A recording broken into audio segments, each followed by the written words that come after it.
Bonjour à toutes et à tous et bienvenue pour ce nouvel épisode de LC Talks où je vous parle d'un sujet qui m'a marqué et je vous explique pourquoi. Et là on touche à un point très particulier de mes passions les plus grandes et aussi les moins connues, qui sont les passions pour les introductions de cinéma.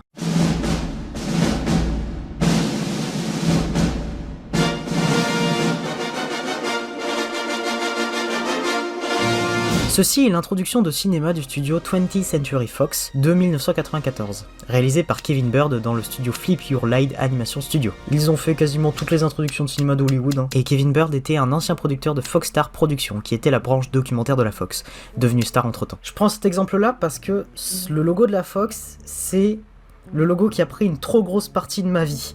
Pas en mal en soi, c'était vraiment très bénéfique, mais il y avait de quoi se poser des questions. C'était vraiment une sorte de fascination sur le logo, de comprendre qui était derrière, savoir ce qu'il y avait dans la ville derrière le logo, et également retracer son histoire, car le logo de la Fox a une histoire terriblement longue sur sa longévité et sur son évolution graphique. Depuis 1935, la base en elle-même n'a quasiment pas changé au final. Si on compare vraiment les deux, malgré l'évolution graphique qu'il y a eu en plus de 100 ans, c'est la même base, si on regarde vraiment tous les détails. Depuis 1935, le logo n'a quasiment pas changé. Alors oui, il y a eu une évolution graphique au niveau de son design, mais en soi c'est la même formule quand on regarde en détail. Et forcément quand il y a Hollywood, il n'y a pas forcément qu'un seul studio de cinéma. Il y en a évidemment plusieurs, comme le fameux Universal que je pense beaucoup de youtubeurs doivent connaître avec la branche UMG, Universal Music Group, qui strike un peu les youtubeurs, tout ça. Et dans cette vidéo, j'aimerais vous parler d'un cas très particulier qui s'est passé durant les années 2000, car l'histoire elle est assez intrigante, et ça me permet de m'ouvrir sur une branche que j'aimerais énormément retraiter dans les futurs LC Talks. Sachez que cet épisode est un petit peu spécial, car je vais traiter d'un sujet que très peu de monde connaît,